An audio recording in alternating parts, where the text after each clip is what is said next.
한기문 전 유엔 사무총장 이 자리에 나오셨습니다.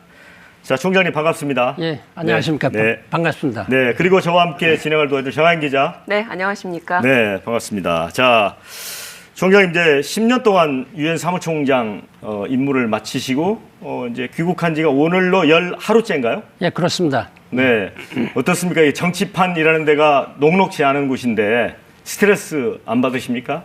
네. 스트레스 받고 있죠. 처음 하는 일이라 그런지 좀 네. 긴장도 되고요. 네. 약간씩 어떤 뭐 실수도 나오고 그렇습니다. 네. 네. 자, 이 유엔 사무총장 그러면 이제 우리가 세계의 대통령 이렇게 얘기를 표현하지 않습니까? 자, 그런데 이제 유엔 사무총장 하실 때하고 현재는 이제 일종의 대권 행보, 정치의 영역에 와 계시잖아요. 어떻습니까? 어떤 큰 차이가 있는 것 같습니까? 대통령은 이제 통치를 하는 네. 그 기관이기도 하고 이제 네. 지도자고 네. 유엔 사무총장은 통치를 하는 자리는 아닙니다. 네. 분쟁을 예방하고 네. 또 분쟁 당사자들과 늘 그 교섭하고 협상 또 중재 타협. 이런 걸 도모하는 그런 자리이기 때문에 기본적으로는 좀 차이가 있습니다. 그러나 유엔 사무총장이 하는 일이 아주 광범하죠. 전 세계에서 일어나는 모든 일, 네. 특히 대한민국에서 일어날 수 있는 모든 일보다 훨씬 더 많은 일이 있다 이런 네. 그 말씀드립니다.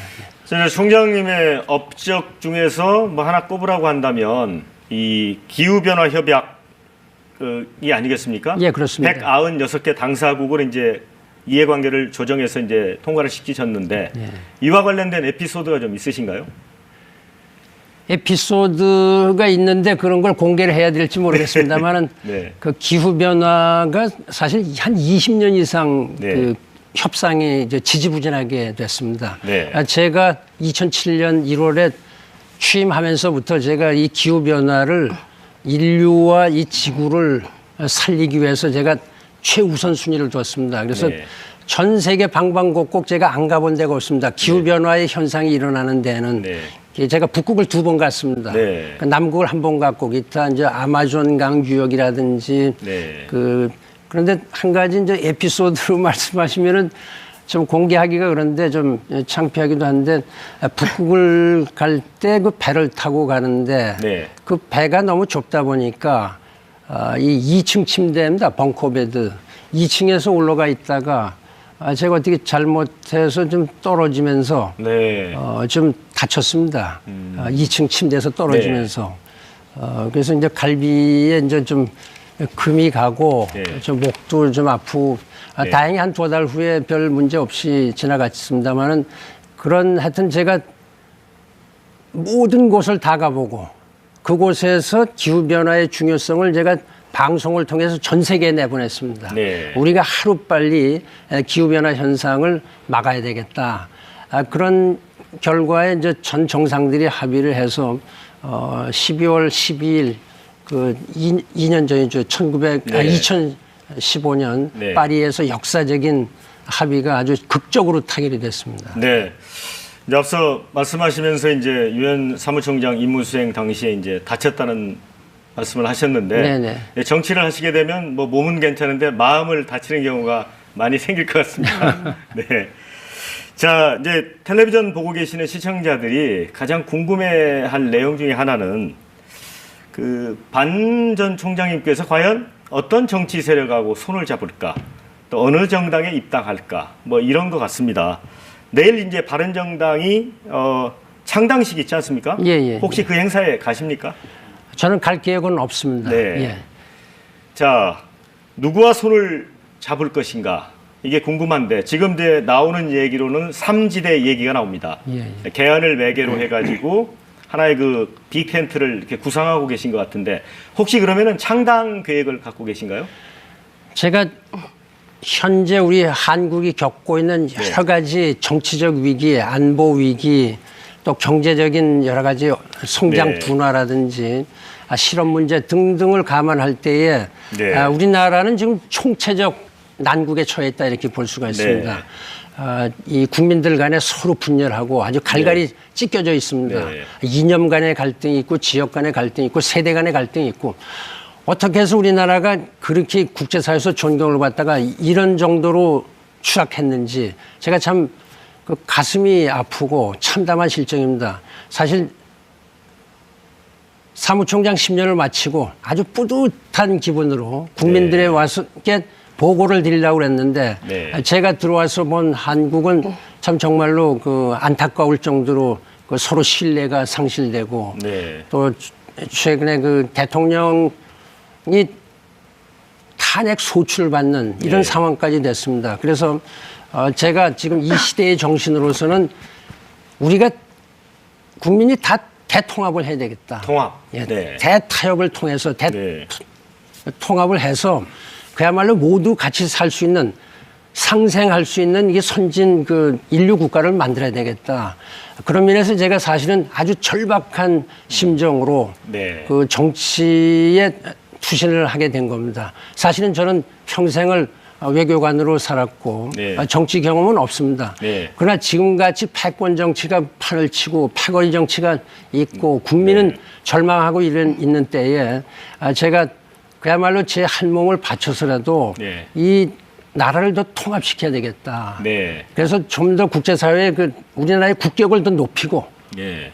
경제 그 성장 동력의 엔진을 좀 재점화해서 젊은 사람들에게 좀 희망을 주겠다. 네.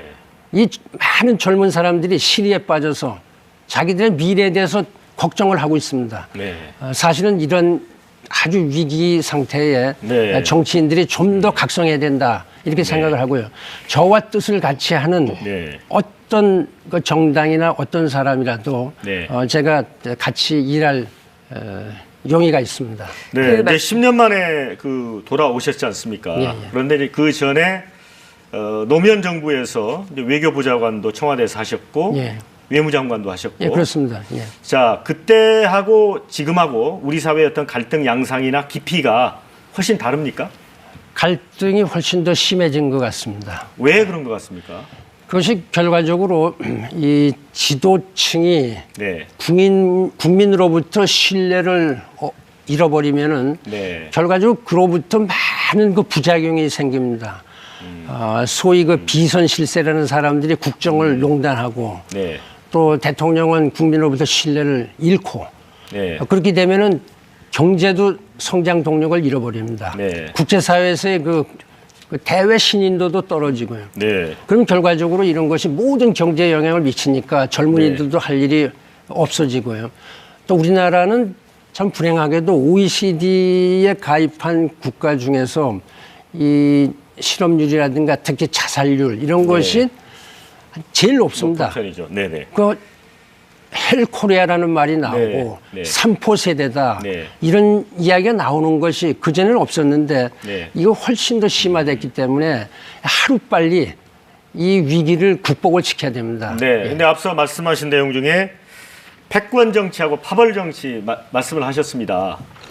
이 패권 정치 하면은 이른바 이제 새누리당 내부의 친박 세력, 지금 더불어민주당의 예를 들어 친문 세력 이런 특정 세력을 언급을 염두에 두고 하신 말씀이신가요? 제가 특정 세력을 뭐 네. 염두에 두고 하는 적은 아니지만은 네. 그러나 그것은 모든 사람이 알고 있는 사실입니다. 그래서 모두 당리당략에 매몰되고 네. 어떤 수단을 써서라도 상대방을 흠집을 낸다든가 상대방을 갖다 좀 제어를 해서 자기들의 그 당략을 갖다 성취하겠다. 이런 거는 국민을 위한 정치가 아니죠. 그래서 제가 어떤 정권 교체 이런 거보다는 정치를 교체해야 되겠다. 정치 교체. 네. 정치를 교체해서 이 정치 질서를 바꾸고 또 정치의 가치를 좀 바꾸는 게 낫겠다. 이런 생각을 합니다. 예를 들어서 이 어떤 독점적인 승자 독식 이런 거는 좀 같이 권력을 좀 나눈다든지 네. 또 이 통치가 아니라 협치 이런 여러 가지 방법을 통해서 우리가 이 정치 행태를 바꿔야 됩니다. 그리고 선거제도 좀 바꾸고 그렇게 해서 정치를 교체하지 않으면 안 됩니다. 정치는 사실은 정권 교체보다는 훨씬 더 상위의 개념이고 모든 거를 네. 망라하기 때문에 일종의 그 대대적인 그 정치적인 개혁을 통해서 우리가 정치의 가치라든지 질서 이런 걸 다 바꿔야 된다고 생각합니다. 네. 네, 그 지금 말씀하신 정치 교체 계속 이제 얘기를 하고 계시는데 그럼에도 불구하고 지금 기존 정당과의 어떤 연대, 예. 기존 정치인과의 연대를 계속 지금 추진을 하고 계시는 걸로 알고 있습니다. 오늘 그 더불어민주당 김종인 전 대표와 주말 동안 만나셨다 이런 기사가 나왔는데요. 만나신 게 맞습니까? 저는 어떤 정당하고 연대를 한다는 게 아니고 저와 같은 뜻을 가지고 국가를 좀 위기에서 구해야 되겠다. 정치 질서를 다시 좀 재편하겠다. 이런 분들과 같이 좀 힘을 합쳐서 필요한 경우에는 또 다른 또 당하고도 좀 연대를 한다든지 이렇게 되지만은 아직까지는 그러한 그 계획을 갖고 있지 않고요. 그다음에 구체적으로 어떤 지도자를 만났느냐 이런 문제는 저 상대방의 이제 문제가 있기 때문에 제가 이제 확인한다든가 이렇게는 어렵고 앞으로 제가 주요 그 정치 지도자들하고 계속 그 대화를 해 나가면서 같이 어떻게 하면 우리가 힘을 합쳐서 같이 이 우리나라의 위기를 구하고 정치 제도도 개편하고 그러므로서 국민들에게 미래를 향한 그 희망을 줘야 됩니다. 우리가 같이 살고 선진 공동체를 이룩해야 되는 게 아니겠습니까? 어쨌든 김종인 전 대표와 만나시긴 하셨지만 좀 진전된 내용이 없어서 확인해 주시기 어렵다는 말씀이신 거죠? 진전된 내용이 없어서 이런 것보다는요. 하여튼 여간 참 중요한 대화나 이런 이야기는 공개적으로 밝히기가 좀 어려운 점을 양해해 주시기 바랍니다. 네, 뭐 김종인 전 대표뿐만 아니라 오세훈 전 서울시장, 예, 또 예. 박지원 국민의당 대표 이런 분들과 만나고 계시다는 얘기가 계속 나오고 있습니다. 아무래도 그쪽 연대 이런 쪽을 생각하고 있기 때문에 아닐까요? 오세훈 전 시장하고는 제가 두 차례 만났어요. 네. 어디 같이 영입을 제안하셨다고요? 예, 그런 아직은 뭐 최종적으로 결정은 된 것은 아닙니다만은 만난 건 사실입니다. 네네. 예, 예. 일단 바른정당 최고위원으로 추대가 된 상태죠. 오세훈 시장. 예, 그런 걸 시장은. 알고 있습니다. 네. 예, 예. 총장님 그 얼마 전에 그런 말씀하셨잖아요. 그러니까 정치를 하다 보니까 여러 가지 좀 자금도 좀 힘에 힘들고 사정이 이렇기 때문에 좀 정당에 좀 들어가야 되겠다 그런 말씀을 하신 걸로 제가 기억을 하고 있거든요. 그래서 이제 바른정당이나 어느 국민의당이나 어느 정당을 좀 선택하지 않겠느냐 그런 추측이 나오는 거에서 말씀을 드리는 겁니다. 약간 좀 거두절미돼서 이제 보도는 정확하게 된 건 아니고요. 원래 무슨 뜻이었습니까? 제가 좀 너무 이제 솔직하게 순수하게 이렇게 이야기를 이 기자단하고 좀 스스럼 없이 얘기하다가 그런 얘기가 나왔습니다만 사실 따지고 보면은 정치를 하려면 어떤 정당 세력이 있긴 있어야 됩니다. 그러나 지금 현재 제가 어떤 돈이 없어서 정당에 들어가겠다 그런 말은 한 일이 없었습니다. 예. 네, 유엔 사무총장 재직 시에 가장 행복했던 순간을 꼽으라면 어느 순간을 꼽으시겠어요? 행복했던 순간은 그렇게 많지 않습니다. 유엔 사무총장을 하다 보면 결과적으로 분쟁을 해결하고 중재하고 또 많은 약자들, 가난하고 병들고 또 이 지도자들이 압제에 신음하는 이런 사람들을 다수 만나게 되기 때문에 늘 이분들의 고통을 어떻게 하면 제가 조금이라도 좀 덜어드릴 수 있을까 이런 것이 늘 저의 큰 고민거리죠. 네. 그분들 아주 참혹한 장면을 본다든지 그러한 어떤 사람들을 만나면은 사실 며칠간 기분이 좀 울적해지죠. 상당히 정신적으로도 영향을 받습니다. 물론 기후변화 협상이 타결이 됐었을 때 제가 환호를 하고 양손을 들면서 세계 지도자들하고 환호를 한 일이 있었고요.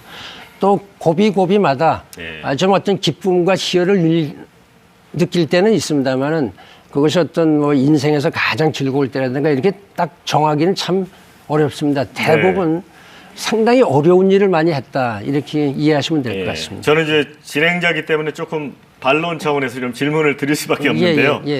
자, 약자를 위해서 일을 했다 이런 이제 평가도 많이 있지만 부정적인 평가도 좀 있었던 것 같습니다. 언론을 통해서 유엔의 투명 인간이다, 무력한 관찰자다, 뭐 이런 비판도 있었다고 하거든요. 이 부분은 수긍이 좀 가는 대목이 있나요? 제가 이제 그런 보도를 받고 좀 억울하다 이렇게 생각되는 면도 없지 않아 있습니다. 그러나 언론은 뭐 자유니까 어떻게 저를 보든지 그거는 평가하는 것 나름이고 사실 유엔 사무총장 그 직 자체가 늘 비판을 많이 받는 자리입니다. 그러니까 그러한 보도는 아마 전체 100 기준으로 하다 보면은 뭐 5%나 뭐 될까 말까 하고요. 사실은 모든 사람들이 그 저의 그 여러 가지 리더십이나 아주 헌신적인 그 평화 안전을 위한 또 개발을 위한 노력 이런 걸 높이 평가를 합니다. 제가 임기를 마치면서 마지막으로 보고했었을 때 많은 나라의 정상들이 저에게 격려와 성원의 편지를 보냈고 또 이 직원들 또 많은 대표들이 아주 그 크게 그 환영을 하고 그랬습니다. 그리고 사실은 저 언론의 속성상 좋은 기사는 잘 안 쓰고 좀 어떤 문제가 되는 좀 그 비판적인 기사들을 많이 보내는 경향이 없지 않아 있습니다. 그런 면은 좀 서운하죠. 최근에도 또 기자들한테 좀 서운한 점이 있었었죠. 위안부 관련 그 협상 관련 그 의견을 계속 이제 물어보는 기자들에 대해서 약간 좀 언짢은 말씀을 하셨는데 어떻습니까? 유엔 사무총장 할 때 만나던 기자들하고 현재 정치부 기자들하고 좀 다릅니까? 좀 다른 면이 많이 있는 것 같습니다. 그 제가 사실은 저 시차도 잘 적응이 안 되고 갑자기 이제 지방을 순시하는데 수많은 이제 기자들하고 대화하는 과정에서 제가 좀 어떻게 보면 이 감정적인 표현을 한 점이 있습니다. 그런 면에서 제가 좀 그 후회스럽게 생각을 하고 그 해당 언론인들에게 제가 사죄의 말씀을 드립니다. 그 사실은 그 언론의 그 임무상 뭐 늘 묻고 또 이걸 정확하게 보도해야 되는 이런 아주 중요한 그 임무. 이것이 민주주의의 요체 중에 하나입니다. 그래서 그런 점을 제가 깊이 명심을 하고 앞으로는 좀 유의를 하겠습니다. 감사합니다. 아무래도 그 최근에 좀 그런 흠집내기라든지 뭐 의혹 제기 이런 언론에 좀 잇따른 의혹 제기나 흠집 내기에 대한 반감이 좀 있으셔서 그랬던 것 같은데요. 이게 좀 총장님만의 어떤 그 답변 스타일, 애매모호하게 빠져나간다. 이런 것 때문에 자꾸 그런 얘기들이 나오는 게 아닐까요?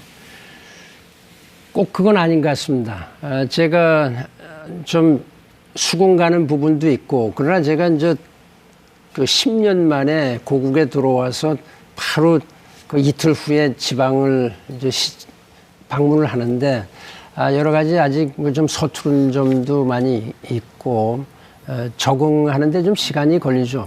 제 나름대로 참 빠른 시일 내에 국민의 속으로 들어가고 싶다. 이런 아마 좀 조바심이라든지 그런 열정이 좀 있었던 것 같습니다. 그러나 약간의 어떤 그 뭐 실수라고 그럴까 해프닝 같은 게 있었는데 나중에 보니까 어떤 경우에는 완전히 사실이 아닌 거를 확대해서 이렇게 보도한 경우가 있고 어떤 경우는 제가 조금 어떤 의전상이나 이런 면에 있어서 좀 실수를 한 거 있지만은 앞으로 좀 잘 더 제가 아주 좋은 교훈을 알고 좀 아주 혹독한 학습을 했다 이게 생각을 하고 좀 더 준비를 잘해 나가겠습니다. 네, 그런 어떤 뭐 잦은 실수 이런 것도 있으셨지만 가장 무엇보다 좀 국민들이 이거는 좀 보다 명확한 해명과 검증이 필요하다라고 하시는 부분이 그 박연차 전 태광실업 회장으로부터 돈을 받았다. 2억 8천만 원 정도 돈을 받았다는 이 부분인데요.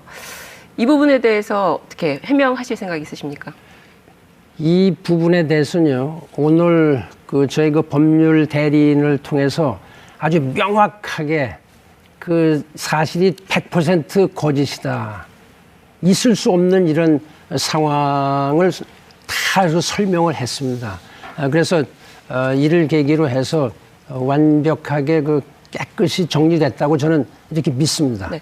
그런데 그 해당 보도를 한 그 시사 주간지에 대해서 언론중재위에 제소만 했지 어떤 명예훼손에 관한 형사 고소는 하지 않으셨단 말이죠.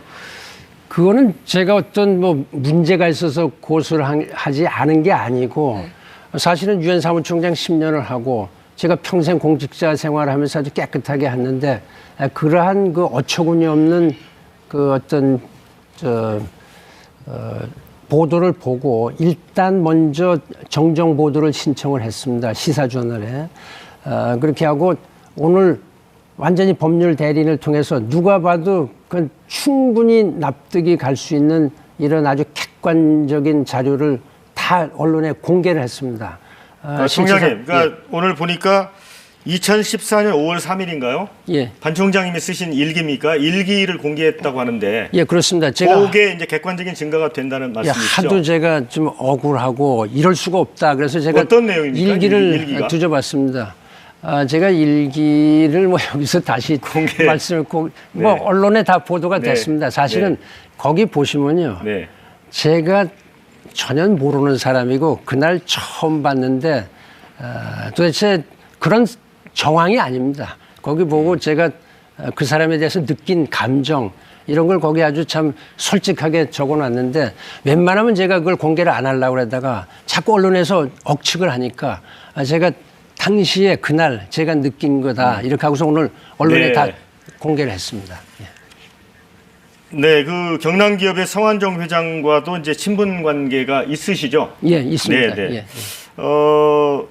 이분 말고도 그 어떤 기업인들로부터 지금까지 뭐 도움을 받은 적이 있습니까? 제가 46년, 네. 그러니까 36년 한국에서 또 10년은 유엔에서 있으면서 네. 제가 참 남보다 훨씬 더 주의를 해가면서 아주 깨끗하게 살았습니다. 네. 그러니까 이 문제에 대해서는 뭐 네. 저는 아주 너무나 좀 네. 억울한 생각이 들고요. 왜 제 이름이 그런데 거론이 됐는지 도저히 네. 알 수가 없는 상황입니다. 예. 자, 좀 더 껄끄러운 질문일 텐데요. 그 동생 반기상 씨하고 조카 주연 씨, 예. 이제 경남기업 빌딩 매각 관련해서 이제 뇌물, 그 부분 때문에 뉴욕 검찰에 기소가 됐지 않습니까? 그 우리 옛말에 이제 수신제가 치고 평천하라는 말이 있잖아요. 예. 어쨌든 이제 가족이면 가족이고 먼 가족일 수 있는데 예. 이 부분에 대해서는 좀 부담이 없으신가요? 예, 그 문제에 대해서는 네. 이유 여하를 막론하고 저희가 그 부덕의 소치라고 생각을 합니다. 네. 동생이 관계가 돼 있다고 하고 또 조카까지 이렇게 돼 있는데 제가 사실은 여기에 대해서 아주 참 송구스럽다는 말씀을 네. 드리고요. 중요한 거는 모든 것이 그 법적인 절차에 따라서 명명백백하게 밝혀지고 제가 동생에게도 그런 법 절차에 따라서 네. 이 문제를 잘 해결하라. 그 억울한 게 있으면 또 억울하고 사실대로 밝히라. 이렇게 제가 이 얘기를 하려고 합니다. 동생분하고 이렇게 잦은 교류는 있지 않았어요? 어떻습니까? 사실은 제 동생을 제가 귀국해서 지금 아직 한 번도 만나질 못했습니다. 뉴욕에 계실 때는요? 뉴욕에 있을 때는 뭐 몇 년에 한 번씩 네. 가끔 저 뉴욕에 올 때 만났고요. 가끔 전화를 하죠. 왜냐면 네. 그 제 동생인 우리 어머님을 좀 도와주고 있고 네. 모시는 것보다도 여간 네. 어머님의 여러 가지 생활을 네. 좀 도와주고 있기 때문에 네. 제가 연락을 자주 하고 있습니다. 네. 예. 네, 이제 좀 비교적 편한 질문을 좀 드리겠습니다. 예. 이 대선과 관련해서 가장 지금 이슈로 떠오르고 있는 게 개헌 문제인데요. 예. 죄송합니다. 그 개헌과 관련한 반 총장님의 입장은 어떤 편입니까? 저는 제가 이미 이제 밝혔습니다만은 1987년에 제정된 개헌은 사실 어떻게 보면 우리가 몸은 컸는데 옷은 거기에 맞추지 않은 거나 마찬가지입니다. 특히 그 권력 구조라든지 또 국민들의 실생활과 관련된 그 권리 이런 것이 거기 많이 변합니다. 이 경제 민주화라든지 여러 가지가 지금 많이 달라졌기 때문에 변화된 상황에 맞는 이런 헌법 개정이 돼야 되는 거 아닌가 저는 이렇게 생각합니다. 제가 구체적인 내용으로 어떻게 이 헌법이 수정돼야 되겠느냐 이런 거는 역시 이제 국회에서 헌법 개정 특위위원회가 논의를 하고 있기 때문에 국민들의 그 의견을 수렴을 해서 가능한 한 빠른 시일 내에 가능하면 대선이 실시되기 전에 해서 하면 훨씬 더 좋겠습니다. 예. 그런 것이 저의 그 현재 기본 입장이고 자세한 내용은 국민의 그 총의를 받아들여서 국민들이 결정을 하도록 해야 됩니다. 그 총선과 대선을 동시에 치르자 이런 얘기도 나오는데 이 부분은 어떻게 생각하세요?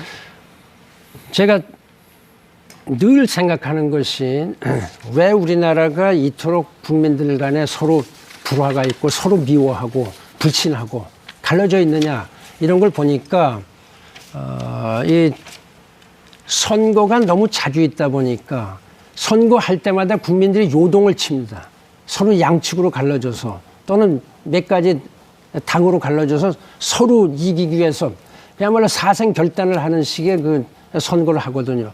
그래서 조금 끝나면 국회의원 선거를 하고 또 조금 끝나면 대선하고 지방자치제 선거를 하고 등등 이렇게 하기 때문에 선진국에서 하는 것처럼 대선과 최소 그 국회의원 선거라도 같이 하면은 국회의원 선거보다는 대선에 훨씬 더 치중을 하고 당도 그런 방향으로 가기 때문에 훨씬 더 이 서로 분열되는 소지를 줄일 수 있고 또 국가적인 재원도 훨씬 더 절약할 수 있습니다. 이런 것이 되게 선진국에서 하고 있는 제도이기 때문에 우리도 그걸 도입하는 것이 바람직하고 이런 면이 헌법을 개정하게 되는 경우에는 반영이 됐으면 하는 게 제 의사입니다. 네, 그러니까 개헌을 통해서 선거 주기를 맞추자 어떤 분열과 이런 거를 줄이기 위해서 맞추자는 얘기신데, 근데 아무래도 같이 치르게 되면 그 해당 정권에 대한 어떤 중간 평가, 중간 검증을 좀 하기 어렵게 되는 거 아닌가요? 그래서 중간 평가가 결과적으로 대통령이 뭐 5년을 할지 지금 현재는 5년입니다만은 어떻게 될지 모르겠습니다만은 제 생각에 큰 문제가 없다고 봅니다. 큰 문제가 없다고 봅니다. 네, 그럼 대통령 4년 중임제를 좀 고려하시는 걸로. 그런 거 구체적인 그 중임제라든가 이런 데까지는 제가 그 언급할 성질은 아니고요. 그건 역시 전문가들이 초안을 잡고 국회에서 논의를 해서 국민들의 그 동의를 받는 게 바람직합니다. 네, 알겠습니다. 네, 총장님. 자, 선거 연령을 이제 18세로 낮추자 이런 주장들도 있습니다. 사실 뭐 어느 정도 공감대도 있는 것 측면도 있고요. 총장님께서 어떻게 보십니까? 참정권의 폭을 가급적 많은 국민들한테 부여한다. 이런 그 대원칙에는 저는 찬성입니다. 네. 그러나 이제 18세로 이 하향하는 경우에 여러 가지 생길 수 있는 뭐 문제점 이런 거에 대해서는 좀 논란이 있는 것 같기 때문에 이 문제도 국민들의 그 의견을 종합해서 그 바탕으로 해서 결정이 돼야 된다고 생각합니다. 그 야당의 모 의원이 65세 이상 공직을 제한하자 이런 내용을 이제 페이스북에인가 올렸습니다. 그래서 논란이 됐는데 뭐 이 규정에 따르면 이제 총장님은 만약에 이게 법이 물론 만들어진 건 아니겠습니다만은 이 논란에 대해서 어떻게 받아들이세요? 지금 현재 우리나라 국민들 세계적인 보편적인 일입니다만은 이 건강이라든지 생명의 많이 연장이 되고 있습니다. 지금 65세는 거의 뭐 장년 같은 이런 건강을 유지하고 있기 때문에 너무 그렇게 어떤 중요한 직책에 대해서 연령 제한을 하는 것은 바람직스럽지 않다고 생각합니다. 지금 세계적으로 보면 70세 넘은 지도자들 많고요. 미국의 도널드 트럼프 대통령도 71세, 1세고 또 80세 거의 90세 된 분도 있습니다. 네네. 자, 이제 경제 관련 좀 질문을 드리겠습니다. 따뜻한 시장 경제 이런 경제 정책 방향을 내놨습니다. 왜 따뜻한 시장 경제에 주목을 하셨습니까? 지금 현재 우리의 경제가 성장 동력을 많이 잃었습니다. 물론 우리나라 경제는 이 세계 경제하고 같이 맞물려 들어가기 때문에 세계 경제에 영향을 받는 면도 있지만은 우리나라 내수가 많이 떨어졌고 또 그 관계로 해서 실업률이 높아졌고 특히 젊은 사람들의 실업률이 문제가 되고 있습니다. 이 불공정 경쟁이라든지 이런 거로 해서 많은 문제가 나오고 있고 중소기업이 그들의 창의성이나 이 기업의 정신을 발휘하기가 어려운 구조로 되어 있습니다. 대기업에 많이 연관이 되어 있기 때문에 그래서 이러한 구조적인 문제를 좀 고침으로써 좀 더 모든 사람들에게 참 따스하게 참 자기의 미래가 좀 보장이 될 수 있는 그 행복한 그 삶을 제공하는 것이 경제 정책이 되어야 된다고 생각합니다. 네. 이 일자리가 가장 중요하다고 생각하는데요. 일자리가 있어야 내수도 늘어나고 네. 복지도 좀 늘려갈 수 있다 이렇게 생각을 합니다. 그래서 우리가 성장 엔진을 재점화하고 서비스 분야도 선진국형으로 좀 올려야 됩니다. 그리고 더 중요한 건요.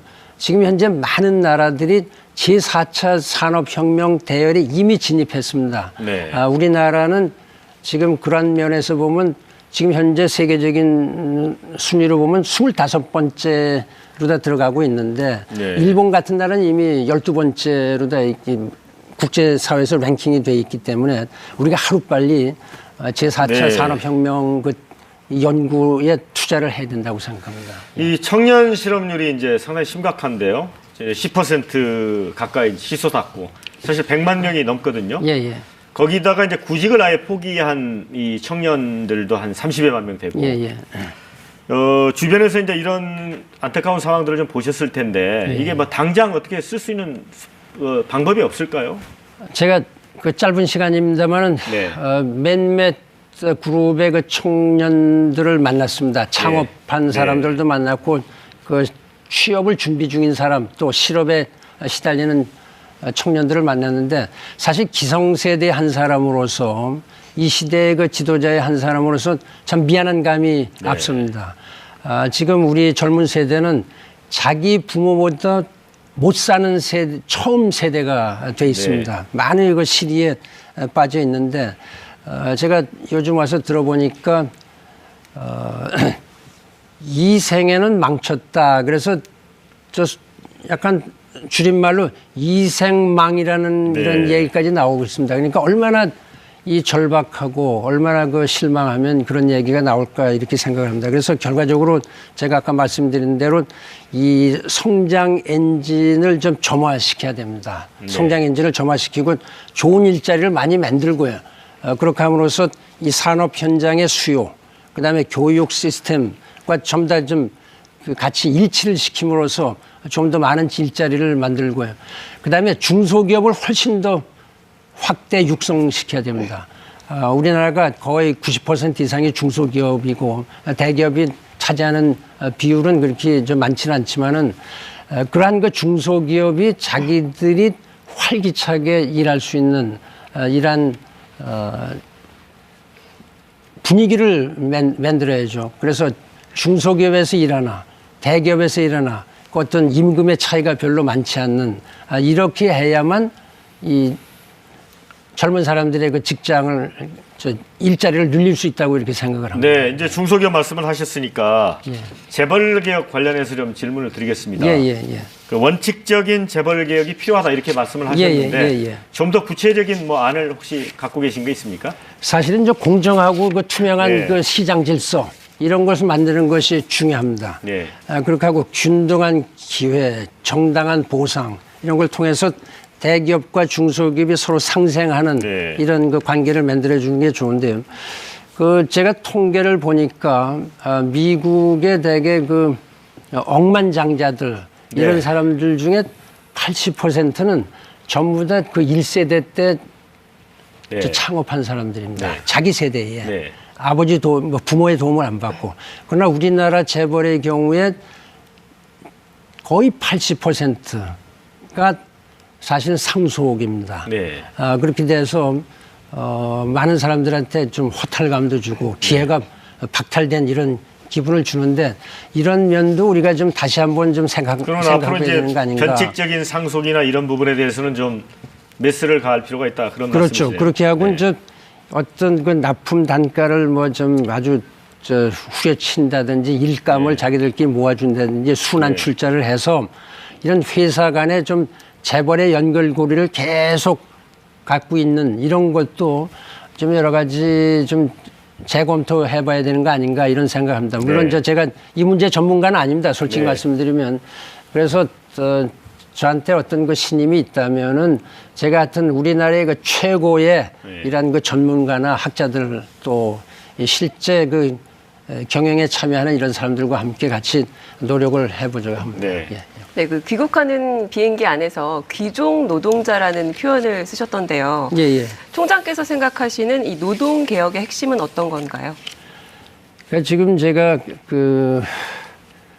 이 정규직하고 이제 대기업의 정규직하고 또 비정규직 간의 이 차이가 너무나 많이 납니다. 그렇기 때문에 지금 노사 간에 우리나라 그 분쟁이 참 많았지 않습니까? 그리고 거기로부터 나오는 이 분쟁으로부터 나오는 기회비용을 우리가 어마어마하게 잃어버렸습니다. 이런 것은 또 대외 신인도에도 영향을 미치고 그래서 이제는 모든 사회가 대타협을 해야 됩니다. 이 노동 시장의 유연성을 기하기 위해서는 우리가 서로 조금씩 양보를 함으로써 상생할 수 있는 이 사측도 그렇고 노측도 그래서 같이 살 수 있는 이런 방향으로 가는 것이 바람직하다. 그래서 그간 정부에서 노사정 뭐 협의회 같은 것도 했지만은 이제는 누가 대통령이 되든 간에 누구한테 하여튼 맡기는 것보다는 직접 관여하거나 아니면 직접 이 보고를 받아서 많이 관여하면서 이 정치적인 어떤 해법을 마련하는 것이 필요하다 이렇게 생각을 합니다. 네, 총장님. 이제 유엔 사무총장 10년간 하시면서 갈등 해결사를 이제 자처하셨지 않습니까? 예. 그래서 현재 이제 한반도를 둘러싼 주변 정세를 보면 이제 사드 관련해서 보면 예. 미국하고 이제 우리하고 한미 동맹 차원에서 들여오기로 했기 때문에 우리 정부는 이제 계속 그 순서를 밟아서 가고 있는 상황인데 중국이 이제 보복을 하지 않습니까? 화장품 수입이라든가 여러 가지 비관세 장벽을 보이지 않는 방식으로 이렇게 제재를 가하고 자, 이 후폭풍이 큰데 우리 이제 경제에 미치는 부작용이 크거든요. 어떤 방법으로 이 갈등을 좀 풀어 나가시겠습니까? 우선 이 사드는 공격용 무기가 아니고 네. 중국을 대상으로 하지 않습니다. 네. 타겟이 중국이 아니고 네. 이거는 북한이 핵을 개발하고 있고 네. 또 탄도미사일을 계속 개발을 하고 있습니다. 네. 곧 그 대륙간 탄도 네. 미사일도 쏜다는 이런 이야기가 있는데 그만큼 한반도의 긴장 상태가 훨씬 고조가 돼 있습니다. 네. 그런 가운데에 우리와 이제 한미 동맹 관계가 우리나라 안보에 아주 주축을 이루고 있기 때문에 미국과 협의해서 이제 사드를 배치하게 되는데 그것은 아주 꼭 필요한 조치다 이렇게 생각합니다. 그러면 왜 중국이 여기에 대해서 반발을 하고 있느냐? 분명하게 우리가 외교적으로 이 설명을 해서 이건 중국을 겨냥한 게 아니다. 이건 순전히 그 방위용이다. 만약에 중국이 좀 더 외교력을 발휘해서 북한의 그 핵무기 개발이라든지 이런 걸 갖다가 좀 제어를 시키고 영향력을 행사할 수 있다면 훨씬 그 가능성도 필요가 원래 없는 겁니다. 그렇게 되면은. 그러나 이제 현재와 같은 이런 상황이 벌어졌기 때문에 이것은 저는 외교적으로 해결할 수 있다. 왜냐하면 한중 관계는 꼭 한국한테만 중요한 게 아니고 중국한테도 아주 중요합니다. 중요하다. 네. 이 인적 왕래라든지 교류, 문화 교류, 또 특히 통상, 무역, 대외 투자 이런 면에 있어서 서로 중요하기 때문에 이러한 문제를 가지고 오래 끄는 건 바람직스럽지 않고 외교적으로 빨리 저는 해결할 수 있다고 자신합니다. 예. 근데 제가 지난해 이제 중국의 인민일보 초청으로 포럼에 갔다 왔습니다. 예, 사드 예. 관련해서 이제 중국 언론인들하고 토론을 했는데 그쪽에서 알고 있기로는 이 사드가 동북 삼성에 배치돼 있는 그 둥펑 그 미사일이죠. 그게 이제 미국 그 태평양 함대에 아주 최고 위협이 된다고 하는데 이거를 감시하기 위한 것이다라고 주장을 하거든요. 그거는 이제 중국의 주장인지 모르겠습니다. 네. 제가 이제 한 가지 말씀드리는 건 저는 그간 유엔 사무총장으로 근무하면서 전에 이제 후진타오 주석은 물론이고 지금 현재 시진핑 주석이나 리커창 그 총리나 또 왕이 외무장관 뭐 각계각층의 모든 사람하고 아주 긴밀하고 신뢰 관계를 갖고 있습니다. 그렇기 때문에 제가 이런 문제는 아주 외교적으로 잘 해결할 수 있다. 이렇게 제가 아주 자신 있게 말씀드립니다. 예. 자, 북한이 이제 5차 핵 실험까지 진행을 했죠. 그리고 이제 6차 실험을 언제 할지 그런데 이제 미국에서는 이제 트럼프 정부가 들어오면서 외교 안보 라인이 이제 강성으로 바뀌었지 않습니까? 예, 그렇습니다. 예, 예. 북한에 대한 어떤 선제 타격의 옵션도 배제하지 않겠다 이런 상황입니다. 예. 자칫 잘못하면 예를 들어 북한이 6차 핵실험을 했을 때 한반도에서 위기가 재현될 수도 있지 않겠습니까? 이런 부분은 어떻게 해결하시겠습니까? 지금 현재 한국 정부의 이제 최대 그 주안점은 이 한반도의 현재 그 아주 전시 상태 같은 이 위기를 잘 관리하는 것이 필요합니다. 물론 그렇게 하기 위해서는 이 안전보장이사회에서 채택된 여러 가지 대북 제재가 확실하게 이행이 될 수 있도록 관련국들하고 협의를 계속해 나가고 북한에 대해서도 이러한 그 이행을 적극적으로 이 촉구를 하는 이런 외교적인 노력이 다각적으로 이루어져야 됩니다. 물론 이게 상당히 어려운 상황이고 또 미국의 새로 취임한 트럼프 대통령도 상당히 강성인 이런 입장인 것으로 알고 있기 때문에 이 한미 간의 하여튼 굳건한 방위 협정에 따라서 이 문제를 계속 합의해 나가고요. 아울러서 이 한반도의 긴장 상태를 이런 식으로 계속 가지고 가는 건 안 좋기 때문에 그렇다면 말씀하신 대로 긴장 상태를 완화하기 위해서 중단된 금강산 관광을 재개하거나 지금 개성공단 이거를 다시 문을 여는 방안도 어떻게 하시겠습니까? 받아들이시겠습니까? 아니면 기존의 대북 압박 정책을 계속 유지하시겠습니까? 지금 현 상태에서는요. 개성공단이라든지 금강산 관광을 재개하는 것은 여러 가지 국제적인 틀, 안전보장이사회의 제재 결의 또 현재의 여러 가지 어려운 상황에 비추어서 볼 때에 좀 당분간 어렵습니다. 또 하기가 어려운 거죠. 다만 한반도의 긴장을 갖다 최소한도로라도 완화한다든지 관리하는 차원에서는 어떤 비정치적인 대화가 필요하지 않을까 이렇게 생각합니다. 그래서 지혜를 모아야 되는데 예를 들어서 북한의 많은 어린아이들, 영유아들이 상당히 영양 결핍으로 고생을 하고 있고 여러 가지 어떤 말라리아든지 폐결핵의 주사라든지 이런 거는 아주 순수한 인도적인 견제에서 할 수 있고요. 또 남북한 이산가족 상봉 같은 걸 추진함으로써 최소한도 아주 첨예하게 대립되어 있는 이런 감정을 약간 누그러뜨리고요. 대신 국제사회의 제재 압력이라든가 이런 건 계속 해야 된다고 생각합니다. 왜냐하면 북한이 아무리 국제사회에서 이러한 제재를 가하더라도 그냥 전혀 무시해버리면은 이게 국제 체제가 어려워지고 거기서 나오는 피해는 전부 다 우리 국민에게 오기 때문에 이런 문제에서 아주 확고한 입장을 정하는 것이 맞습니다. 네, 제가 마지막으로 짤막하게 외교안보 사안에 질문을 드릴게요. 김정이라고 이제 김정은 있지 않습니까? 총장님이 여러 가지 정보나 기본적인 걸 많이 갖고 계실 텐데 남북관계 개선 측면에서 보면 김정은이도 대화가 된다고 보십니까?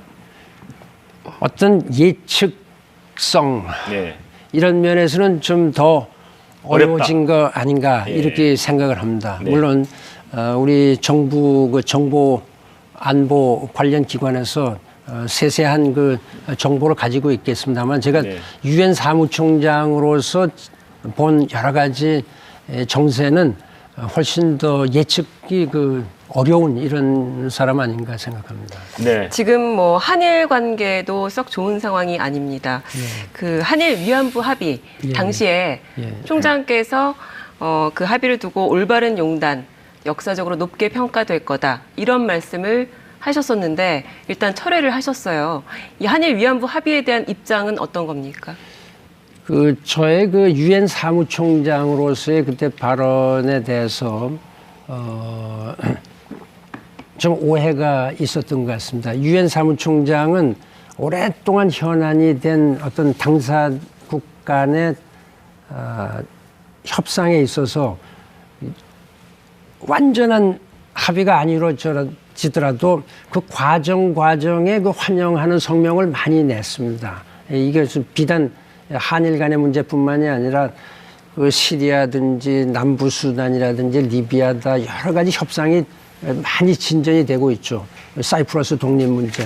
이럴 때에 그때 계기마다 환영하는 성명을 내는데 이것이 완벽하기 때문에 성명을 내는 건 아닙니다. 그래서 제가 좀 약간 그 억울하게 많이 그 오해를 받고 있는데 지금 현재 이제 지금 이 한국 시민으로 돌아와서 제가 말씀을 드리면은 이 한일 간은 제가 일본 지도자들에게 여러 차례 얘기했습니다마는 아주 정확한 역사인식을 바탕으로 해서 미래지향적으로 나가야 됩니다. 이것이 아주 큰 틀이고 이것이 이제 한일 간에 합의한 그 기본 그 틀이거든요. 그래서 외교적으로 좀 더 노력을 하고 이 위안부 문제는 결국 그 위안부 할머니들의 한을 풀어줄 수 있는 이런 상황이 돼야지 그렇지 않으면 모든 것이 다 부족한 합의가 되는 겁니다. 그러나 제가 한 것은 그때에 그만큼이라도 일본 정부가 공식으로 사과를 하고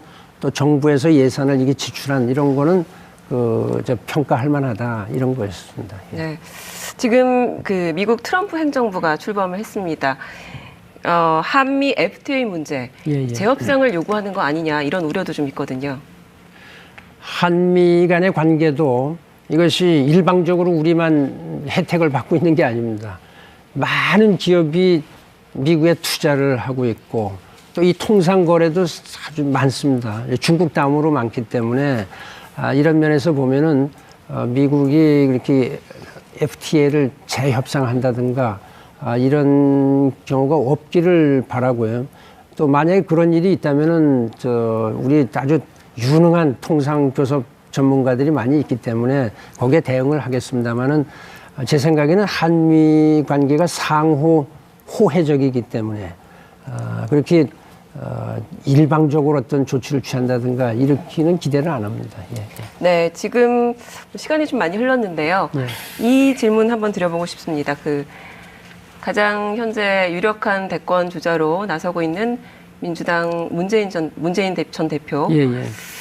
참여정부 시절 같이 일을 하시지 않았습니까? 지금 이제 어떤 강력한 경쟁 상대로 계신데 어떻게 보십니까? 좀 강점이 뭐라고 생각하시고 어떻게 평가하십니까? 저는 문재인 당시 수석, 민정수석하고 아주 참 가까이 잘 지내고 아직도 좋은 감정을 가지고 있습니다. 저는 당시 외교보좌관이었고 그분은 민정수석인데 물론 이제 민정수석의 그 특수한 그 위치 때문에 제가 이렇게 대화를 많이 한 건 아니지만은 제가 봤을 땐 상당히 곧고 조용하지만은 자기를 참 충실히 잘 하는 분이다 이런 기억을 가지고 있습니다. 예. 그런데 문재인 전 대표는 이제 총장님이 만약에 대통령에 당선되신다면 이거는 정치 교체가 아니라 박근혜 정부의 연장이다 이렇게 말씀을 하고 계시거든요. 요거는 받아들일 수 있습니까? 박근혜 정부에서 일을 하신 건 아닌데. 네. 그건 전혀 그 관계가 없는 논리의 비약입니다. 네. 왜냐하면 저는 지금 정치에 이제 발을 디뎌놨고 사실은 제가 이명박 정부 때도 제가 전혀 관계없고 박근혜 정부는 더더구나 관계없고 저는 유엔 사무총장이었습니다. 문재인 전 대표께서 이제 정권 교체를 이렇게 말씀을 하시는데 그런 면에서 봐도 저는 정권 교체라든가 정권 연장에 해당이 안 되고요. 저는 새로운 사람입니다. 그러니까 제가 다른 어떤 정권을 교체받는다든지 연장받는 게 아니고요. 국민들이 저를 뽑아주면은 저는 이제 새로운 그 정부가 되는 거겠죠. 그래서 지금 아까도 말씀드렸습니다마는 정권 교체는 벌써 몇 차례 있었습니다. 그러나 현재와 같은 정치 제도, 이 정치 교체를 하지 않고는 그 제도 안에서 제왕적인 대통령 권한을 가지고 또 이 대통령의 그 어떤 소통 방식이나 통치 방식에 따라서는 거의 마찬가지 결과가 나오는 거 아닌가 이렇게 하기 때문에 이 문제는 그런 차원에서 보는 게 아니고 하여튼 좀 이제 좀 확 바꿔서 나라를 다시 좀 바꿔야 된다.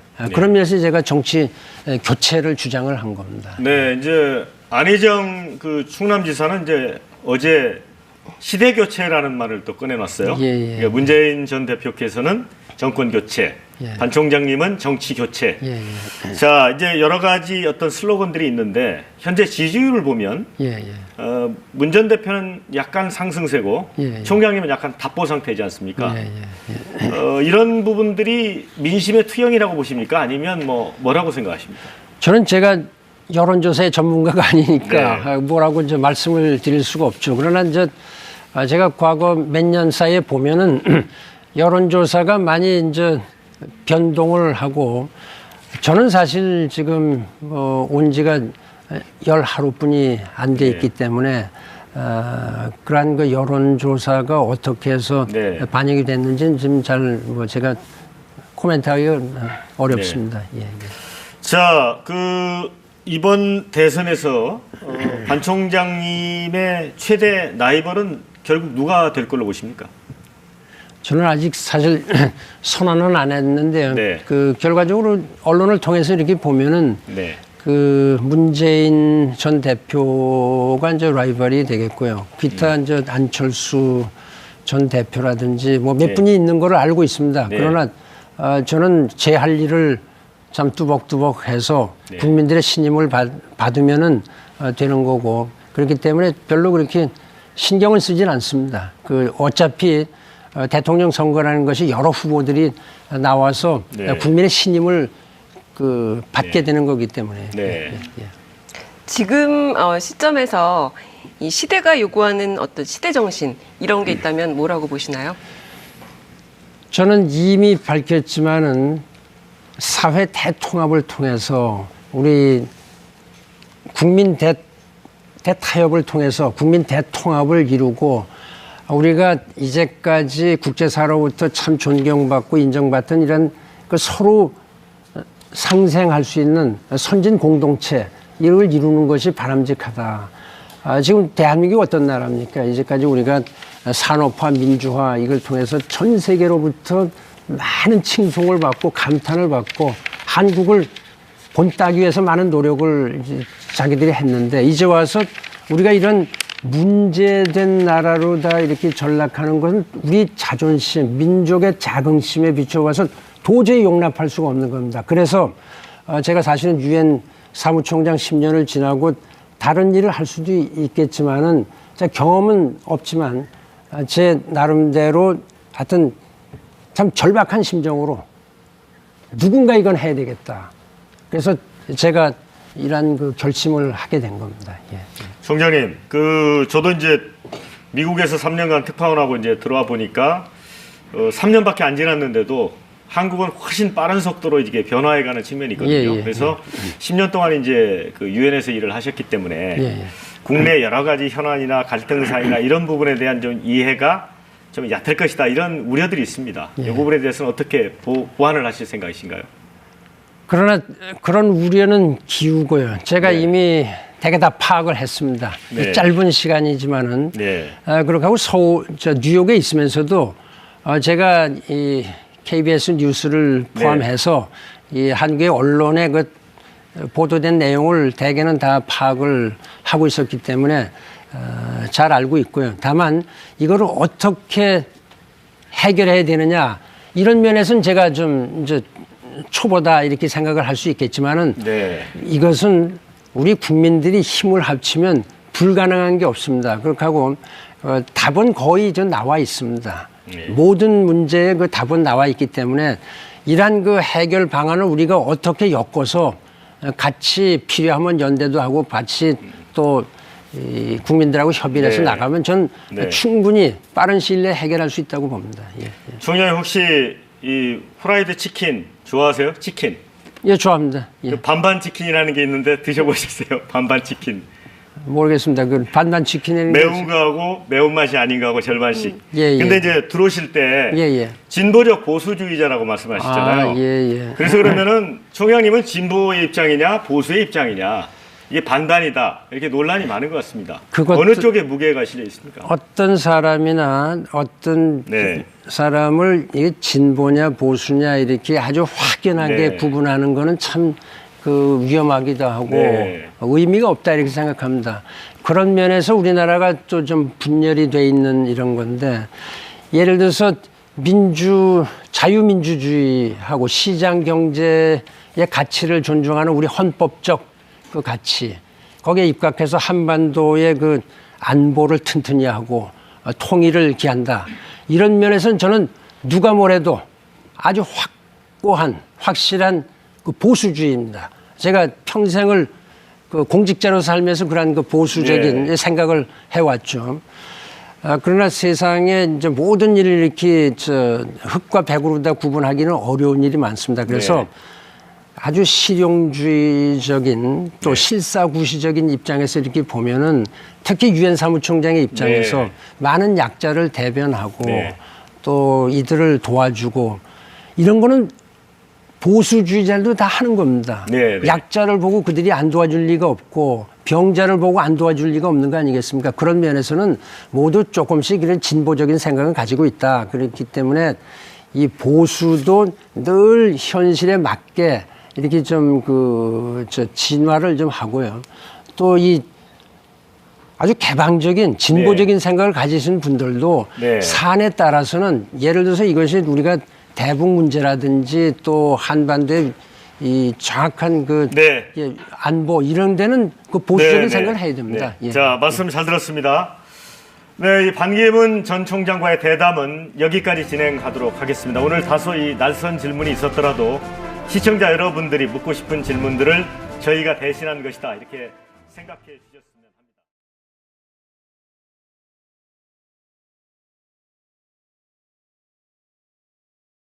합니다. 연대를 한다든지 이렇게 되지만은 아직까지는 그러한 그 계획을 갖고 있지 않고요.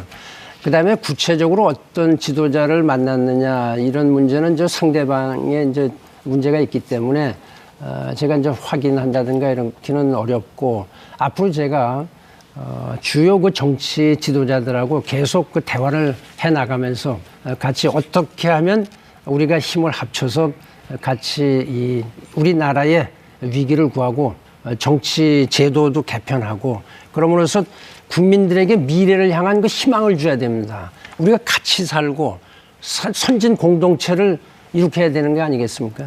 어쨌든 김종인 전 대표와 만나시긴 하셨지만 좀 진전된 내용이 없어서 확인해 주시기 어렵다는 말씀이신 거죠? 진전된 내용이 없어서 이런 것보다는요. 하여튼 여간 참 중요한 대화나 이런 이야기는 공개적으로 밝히기가 좀 어려운 점을 양해해 주시기 바랍니다. 네, 뭐 김종인 전 대표뿐만 아니라 오세훈 전 서울시장, 예, 또 예. 박지원 국민의당 대표 이런 분들과 만나고 계시다는 얘기가 계속 나오고 있습니다.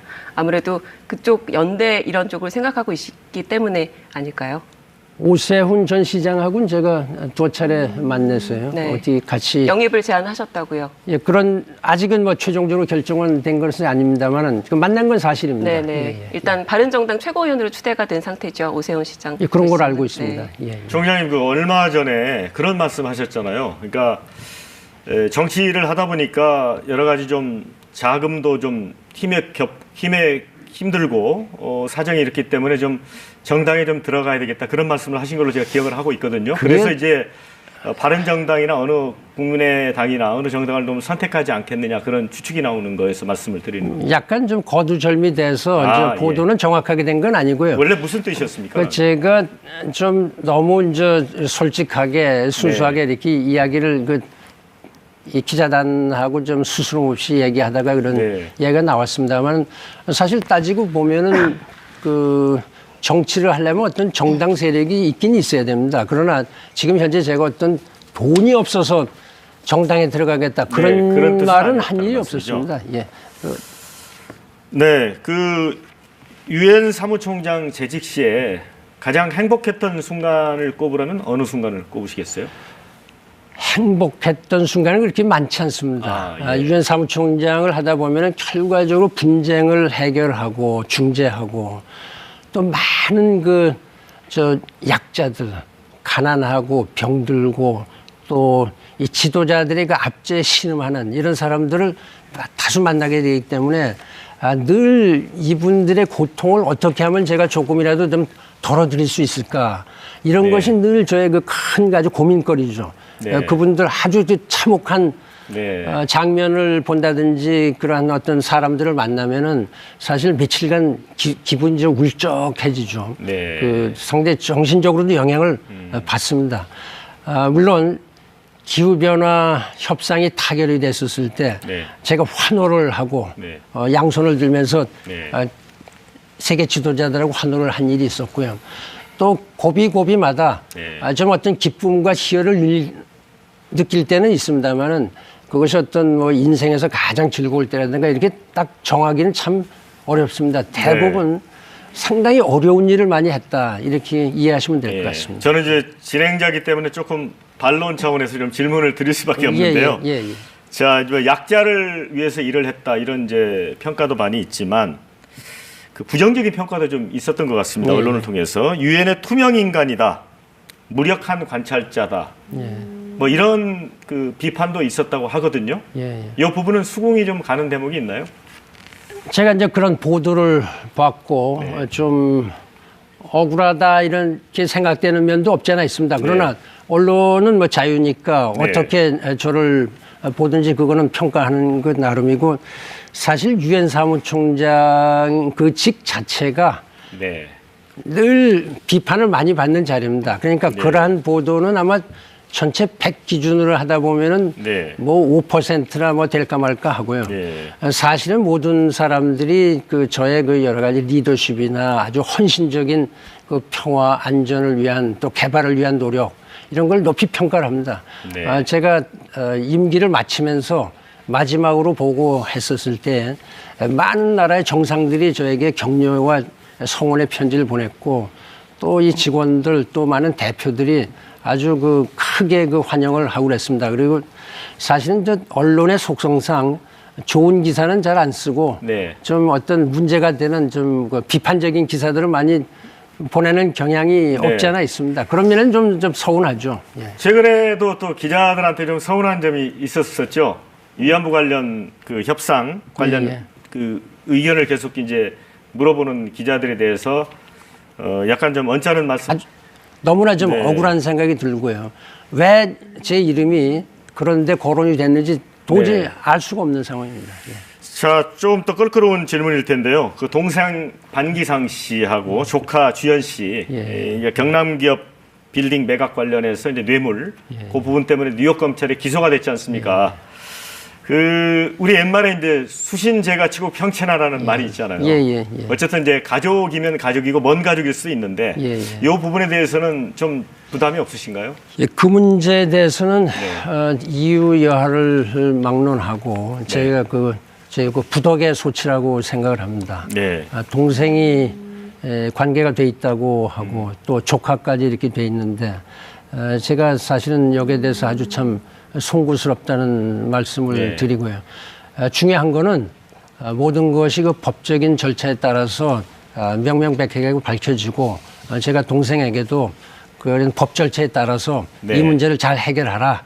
그 억울한 게 있으면 또 억울하고 사실대로 밝히라 이렇게 제가 얘기를 하려고 합니다. 동생분하고 이렇게 잦은 교류는 있지 않았어요? 어떻습니까? 사실은 제 동생을 제가 귀국해서 지금 아직 한 번도 만나질 못했습니다. 뉴욕에 계실 때는요? 뉴욕에 있을 때는 뭐 몇 년에 한 번씩 가끔 저 뉴욕에 올 때 만났고요. 가끔 전화를 하죠. 왜냐하면 그 제 동생인 우리 어머님을 좀 도와주고 있고 모시는 것보다도 여간 어머님의 여러 가지 생활을 좀 도와주고 있기 때문에 제가 연락을 자주 하고 있습니다.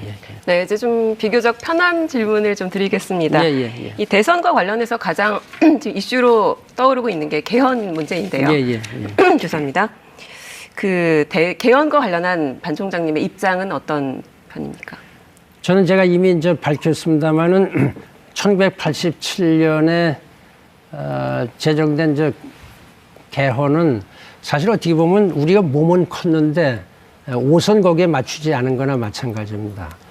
특히 그 권력 구조라든지 또 국민들의 실생활과 관련된 그 권리 이런 것이 거기 많이 변합니다. 이 경제 민주화 라든지 여러 가지가 지금 많이 달라졌기 때문에 변화된 상황에 맞는 이런 헌법 개정이 돼야 되는 거 아닌가, 저는 이렇게 생각합니다. 제가 구체적인 내용으로 어떻게 이 헌법이 수정돼야 되겠느냐, 이런 거는 역시 이제 국회에서 헌법 개정 특위원회가 논의를 하고 있기 때문에 국민들의 그 의견을 수렴을 해서 가능한 한 빠른 시일 내에, 가능하면 대선이 실시되기 전에 해서 하면 훨씬 더 좋겠습니다. 예. 그런 것이 저의 그 현재 기본 입장이고, 자세한 내용은 국민의 그 총의를 받아들여서 국민들이 결정을 하도록 해야 됩니다. 그 총선과 대선을 동시에 치르자 이런 얘기도 나오는데 이 부분은 어떻게 생각하세요? 제가 늘 생각하는 것이 왜 우리나라가 이토록 국민들 간에 서로 불화가 있고 서로 미워하고 불친하고 갈라져 있느냐, 이런 걸 보니까 이 선거가 너무 자주 있다 보니까 선거할 때마다 국민들이 요동을 칩니다. 서로 양측으로 갈라져서 또는 몇 가지 당으로 갈라져서 서로 이기기 위해서 그야말로 사생 결단을 하는 식의 그 선거를 하거든요.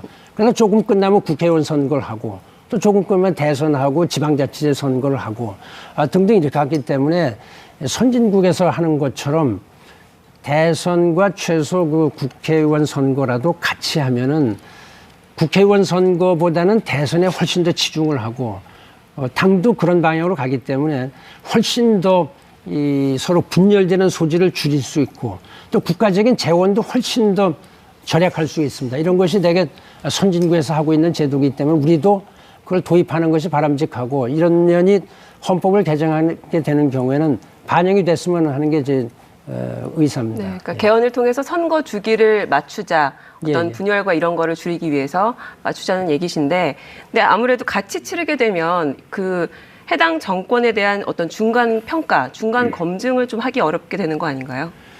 그래서 중간 평가가 결과적으로 대통령이 뭐 5년을 할지, 지금 현재는 5년입니다만 어떻게 될지 모르겠습니다만은 제 생각에 큰 문제가 없다고 봅니다. 큰 문제가 없다고 봅니다. 네, 그럼 대통령 4년 중임제를 좀 고려하시는 걸로. 그런 거 구체적인 그 중임제라든가 이런 데까지는 제가 그 언급할 성질은 아니고요. 그건 역시 전문가들이 초안을 잡고 국회에서 논의를 해서 국민들의 그 동의를 받는 게 바람직합니다. 네, 알겠습니다. 네, 총장님. 자, 선거 연령을 이제 18세로 낮추자, 이런 주장들도 있습니다. 사실 뭐 어느 정도 공감대도 있는 것 측면도 있고요. 총장님께서 어떻게 보십니까? 안타까울 정도로 그 서로 신뢰가 상실되고 네. 또 최근에 그 대통령이 탄핵 소출받는 이런 네. 상황까지 됐습니다. 그래서 제가 지금 이 시대의 정신으로서는 우리가 국민이 다 대통합을 해야 되겠다. 통합. 예, 네. 대타협을 통해서 네. 통합을 해서 그야말로 모두 같이 살 수 있는, 상생할 수 있는 이게 선진 그 인류 국가를 만들어야 되겠다. 그런 면에서 제가 사실은 아주 절박한 심정으로 네. 그 정치에 투신을 하게 된 겁니다. 사실은 저는 평생을 외교관으로 살았고 네. 정치 경험은 없습니다. 네. 그러나 지금같이 패권 정치가 판을 치고 패거리 정치가 있고 국민은 네. 절망하고 있는 때에 제가 그야말로 제 한 몸을 바쳐서라도 네. 이 나라를 더 통합시켜야 되겠다. 네. 그래서 좀 더 국제사회의 그 우리나라의 국격을 더 높이고 네. 경제 그 성장 동력의 엔진을 좀 재점화해서 젊은 사람들에게 좀 희망을 주겠다. 네. 이 많은 젊은 사람들이 시리에 빠져서 자기들의 미래에 대해서 걱정을 하고 있습니다. 네. 사실은 이런 아주 위기 상태에 네. 정치인들이 좀 더 각성해야 된다, 이렇게 생각을 하고요. 저와 뜻을 같이 하는 네. 어떤 그 정당이나 어떤 사람이라도 네. 제가 같이 일할 용의가 있습니다. 네. 그 이제 10년 만에 그 돌아오셨지 않습니까? 예, 예. 그런데 이제 그 전에 노무현 정부에서 이제 외교부장관도 청와대에서 하셨고 예. 외무장관도 하셨고. 예, 그렇습니다. 예. 자, 그때하고 지금하고 우리 사회의 어떤 갈등 양상이나 깊이가 훨씬 다릅니까? 갈등이 훨씬 더 심해진 것 같습니다. 왜 그런 것 같습니까? 그것이 결과적으로 이 지도층이 네. 국민으로부터 신뢰를 잃어버리면은 네. 결과적으로 그로부터 많은 그 부작용이 생깁니다. 소위 그 비선 실세라는 사람들이 국정을 농단하고 네. 또 대통령은 국민으로부터 신뢰를 잃고 네. 그렇게 되면은 경제도 성장 동력을 잃어버립니다. 네. 국제사회에서의 그 대외 신인도도 떨어지고요. 네. 그럼 결과적으로 이런 것이 모든 경제에 영향을 미치니까 젊은이들도 할 일이 없어지고요. 또 우리나라는 참 불행하게도 OECD에 가입한 국가 중에서 이 실업률이라든가 특히 자살률 이런 것이 제일 높습니다. 편이죠. 네네. 그 헬코리아라는 말이 나오고 네, 네. 삼포 세대다 네. 이런 이야기가 나오는 것이 그전에는 없었는데 네. 이거 훨씬 더 심화됐기 때문에 하루빨리 이 위기를 극복을 시켜야 됩니다. 네. 근데 앞서 말씀하신 내용 중에 패권 정치하고 파벌 정치 말씀을 하셨습니다. 이 패권 정치 하면은 이른바 이제 새누리당 내부의 친박 세력, 지금 더불어민주당의 예를 들어 친문 세력 이런 특정 세력을 언급을 염두에 두고 하신 말씀이신가요? 제가 특정 세력을 뭐 네. 염두에 두고 하는 적은 아니지만은 네. 그러나 그것은 모든 사람이 알고 있는 사실입니다. 그래서 모두 당리당략에 매몰되고 네. 어떤 수단을 써서라도 상대방을 흠집을 낸다든가 상대방을 갖다 좀 제어를 해서 자기들의 그 당략을 갖다 성취하겠다. 이런 거는 국민을 위한 정치가 아니죠. 그래서 제가 어떤 정권 교체 이런 거보다는 정치를 교체해야 되겠다. 정치 교체. 네. 정치를 교체해서 이 정치 질서를 바꾸고 또 정치의 가치를 좀 바꾸는 게 낫겠다. 이런 생각을 합니다. 예를 들어서 이 어떤 독점적인 승자 독식 이런 거는 좀 같이 권력을 좀 나눈다든지 네. 또 이 통치가 아니라 협치 이런 여러 가지 방법을 통해서 우리가 이 정치 행태를 바꿔야 됩니다. 그리고 선거제도 좀 바꾸고 그렇게 해서 정치를 교체하지 않으면 안 됩니다. 정치는 사실은 정권 교체보다는 훨씬 더 상위의 개념이고 모든 거를 망라하기 때문에 일종의 그 대대적인 그 정치적인 개혁을 통해서 우리가 정치의 가치라든지 질서 이런 걸 다 바꿔야 된다고 생각합니다. 네. 네, 그 지금 말씀하신 정치 교체 계속 이제 얘기를 하고 계시는데 그럼에도 불구하고 지금 기존 정당과의 어떤 연대, 기존 정치인과의 연대를 계속 지금 추진을 하고 계시는 걸로 알고 있습니다. 오늘 그 더불어민주당 김종인 전 대표와 주말 동안 만나셨다 이런 기사가 나왔는데요. 만나신 게 맞습니까? 저는 어떤 정당하고 연대를 한다는 게 아니고 저와 같은 뜻을 가지고 국가를 좀 위기에서 구해야 되겠다. 정치 질서를 다시 좀 재편하겠다. 이런 분들과 같이 좀 힘을 합쳐서 필요한 경우에는 또 다른 또 당하고도 좀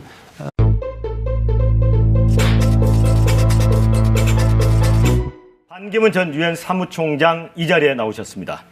자, 총장님 반갑습니다. 예, 안녕하십니까. 네. 반갑습니다. 네, 그리고 저와 함께 진행을 도와줄 정한 기자. 네, 안녕하십니까? 네, 반갑습니다. 자, 총장님 이제 10년 동안 유엔 사무총장 임무를 마치시고 이제 귀국한 지가 오늘로 10하루째인가요? 예, 그렇습니다. 네, 어떻습니까? 이 정치판이라는 데가 녹록지 않은 곳인데 스트레스 안 받으십니까? 네. 스트레스 받고 있죠. 처음 하는 일이라 그런지 좀 네. 긴장도 되고요. 네. 약간씩 어떤 뭐 실수도 나오고 그렇습니다. 네, 네. 자, 이 유엔 사무총장 그러면 이제 우리가 세계의 대통령 이렇게 얘기를 표현하지 않습니까? 자, 그런데 이제 유엔 사무총장 하실 때하고 현재는 이제 일종의 대권 행보, 정치의 영역에 와 계시잖아요.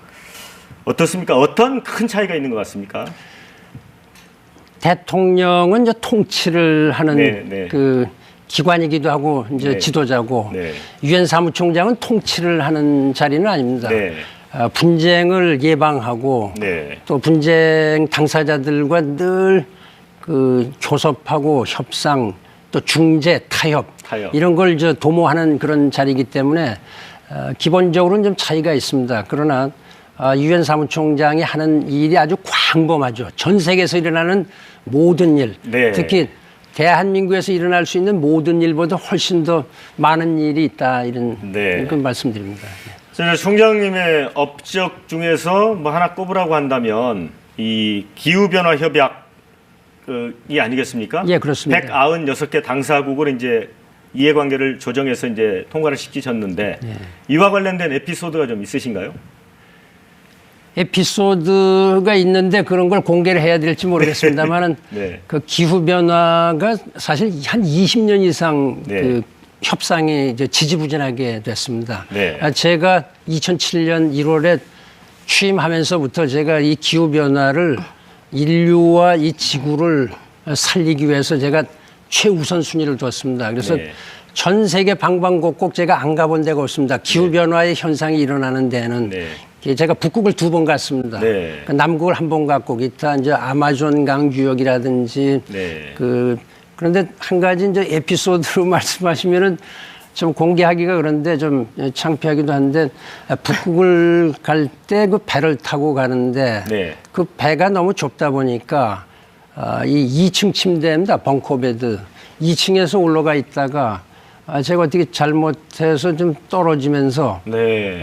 좀 다쳤습니다. 2층 침대에서 떨어지면서 그래서 이제 갈비에 이제 좀 금이 가고 네. 좀 목도 좀 아프고 네. 다행히 한 2달 후에 별 문제 없이 지나갔습니다만은 그런 하여튼 제가 모든 곳을 다 가보고 그곳에서 기후변화의 중요성을 제가 방송을 통해서 전 세계에 내보냈습니다. 네. 우리가 하루빨리 기후변화 현상을 막아야 되겠다.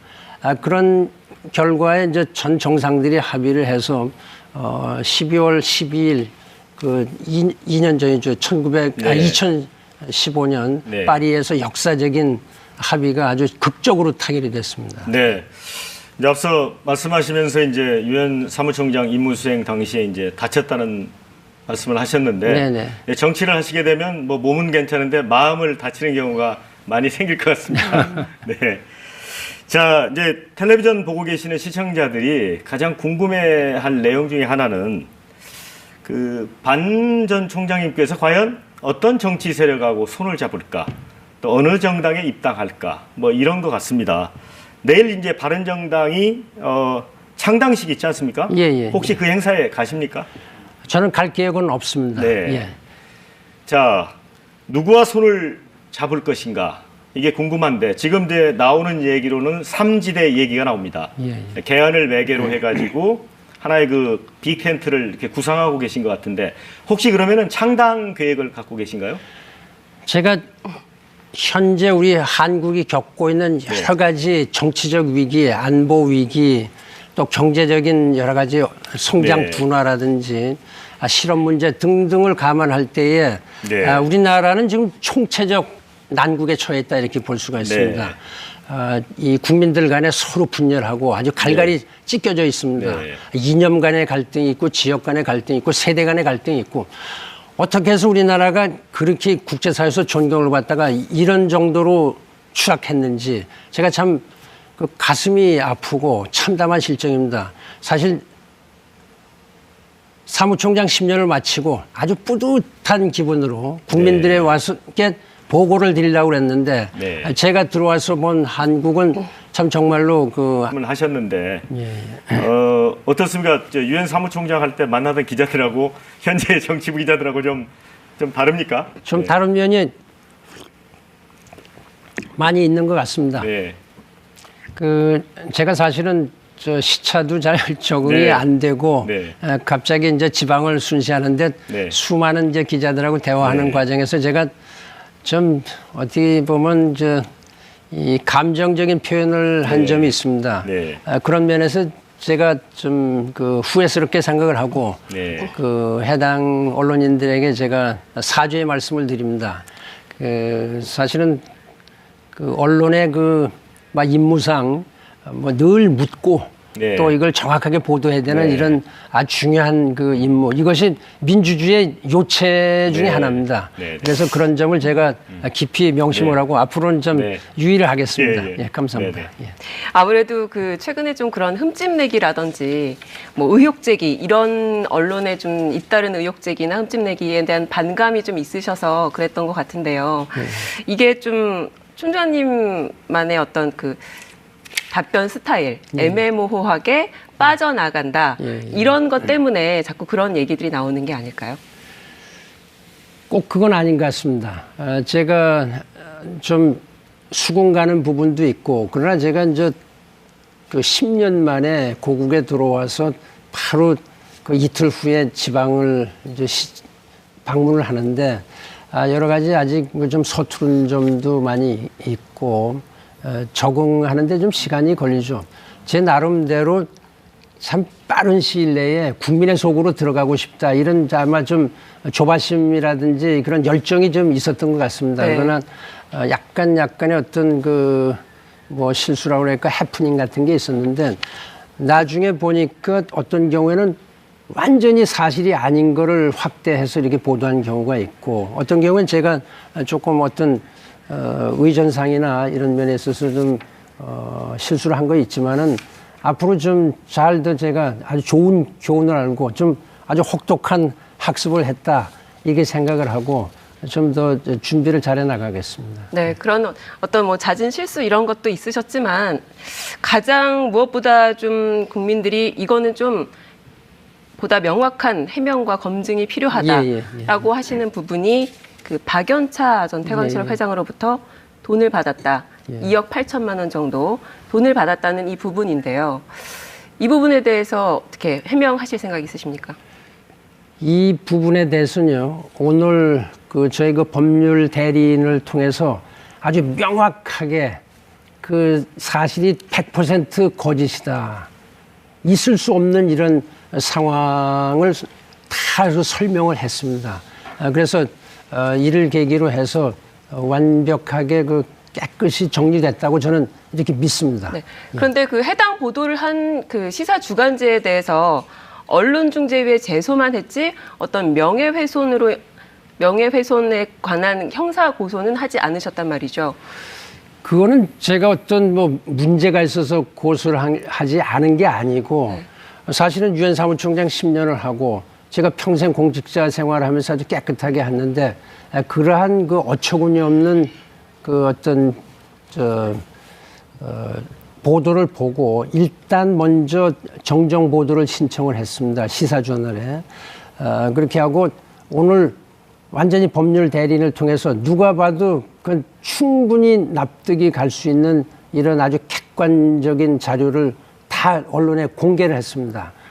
총장님, 그러니까 오늘 보니까 2014년 5월 3일인가요? 예. 반 총장님이 쓰신 일기입니까? 일기를 공개했다고 하는데. 예, 그렇습니다. 제가 그게 이제 객관적인 증거가 된다는 말씀이시죠? 하도 제가 좀 억울하고 이럴 수가 없다. 그래서 제가 어떤 내용입니까? 일기를 일기가? 뒤져봤습니다. 제가 일기를 뭐 여기서 다시 말씀을 뭐 네. 언론에 다 보도가 네. 됐습니다. 사실은 네. 거기 보시면요. 네. 제가 전혀 모르는 사람이고 그날 처음 봤는데 도대체 그런 정황이 아닙니다. 거기 보고 제가 그 사람에 대해서 느낀 감정 이런 걸 거기 아주 참 솔직하게 적어놨는데 웬만하면 제가 그걸 공개를 안 하려고 그러다가 자꾸 언론에서 억측을 하니까 제가 당시에 그날 제가 느낀 거다 이렇게 하고서 오늘 언론에 네. 다 공개를 했습니다. 예. 네, 그 경남기업의 성한종 회장과도 이제 친분 관계가 있으시죠? 예, 있습니다. 네, 네. 예. 이분 말고도 그 어떤 기업인들로부터 지금까지 뭐 도움을 받은 적이 있습니까? 제가 46년, 네. 그러니까 36년 한국에서 또 10년은 유엔에서 있으면서 네. 제가 참 남보다 훨씬 더 주의를 해가면서 아주 깨끗하게 살았습니다. 네. 그러니까 이 문제에 대해서는 뭐 네. 저는 아주